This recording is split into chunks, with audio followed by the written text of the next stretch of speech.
Man boobs interfering with your plans of going shirtless on that beach vacation? This one is for you.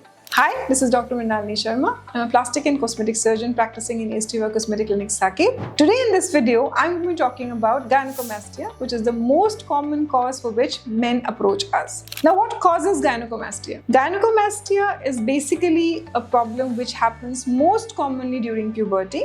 What happens is there is a hormonal imbalance, which means there is a decrease in testosterone and an increase in estrogen during puberty, leading to an undue enlargement of the male gland. This is usually reversible for a period of about 2 years, after which usually it will require some form of surgical intervention later on in life. The other common causes of gynecomastia can be certain conditions like liver diseases, kidney failure, intake of certain medications. Also, in people who have an excessive alcohol intake, that is also another cause of gynecomastia. So what can we do about it?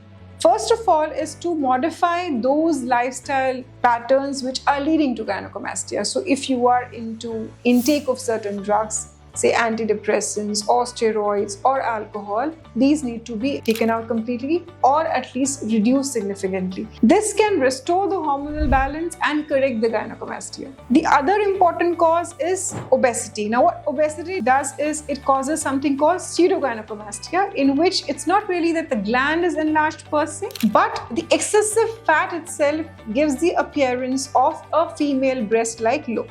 So obviously, the easiest thing to do is to lose that weight either by diet or by exercise and eliminate the unsightly man boobs which develop because of obesity. Third is aging changes, because as aging happens, again the same thing happens, the hormonal fluctuations start beginning and the androgen level drops down, the estrogen level rises. So that unfortunately is not really correctable. That's something which one has to live with most of the time. Now, let's come to how do we treat gynecomastia surgically. Surgical treatment is by the process of removal of the gland, usually by a surgical incision, and also removal of the excess fat around it using some kind of liposuction. This is a daycare surgery with a very quick recovery and leaves hardly any visible scars. So this in a nutshell is about gynecomastia causes and their management, and I hope you found this video useful. If you have any further questions pertaining to gynecomastia, please drop your comments in the comment section below and we'll be very happy to reach out to you and clear your queries. Thank you.